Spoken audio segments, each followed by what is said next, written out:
So, sa madaling sabi, wala pong magaganap na impeachment trial ngayon. Hindi pwedeng mag-hold ng impeachment trial ang Senado. Well, the court said that the House complaint versus the VP is unconstitutional and null and void, and therefore the Senate did not acquire jurisdiction to convene as an impeachment court. Hanggang until February 6, 2026 na hindi pwede.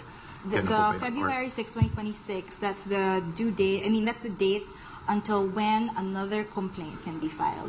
Okay. Or initiated. And wala na pong pwedeng magawa ang House of Representatives, as you said, immediately executory. It's immediately executory, but they always have the option to file a motion for reconsideration. Thank you, Attorney. Attorney Ben Pulta po sa Philippine News Agency. To clarify lang, it was a unanimous decision. There was no division among the justices on how it It is a unanimous decision, although there were 2 justices who did not vote.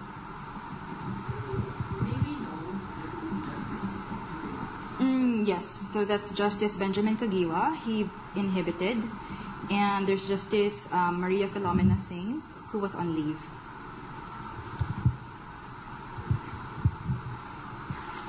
Hi, ma'am. Salima Refran of GMA. Ma'am, para po mas maintindihan ng publiko, ano po yung naging dahilan ng Korte Suprema kung bakit nga po naging null and void ito nga pong articles of impeachment at hindi po dapat matuloy ito nga pong impeachment trial laban kay Vice President Sara Duterte? Well, number 1, it said that the articles of impeachment, which was the 4th complaint, violated the 1-year period ban, because there were 3 complaints that came ahead of it. And although Congress was able to include it in the order of business, it did not refer it to the proper committee within the 3 days because they had to adjourn.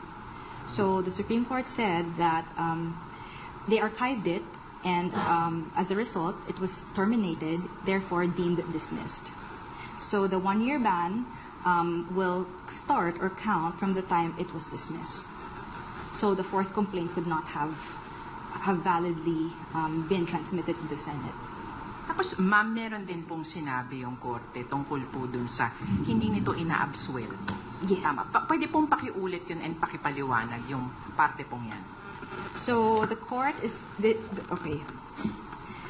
The court said it is not absolving Vice President Duterte from any of the charges against her. So that means, again, hindi siya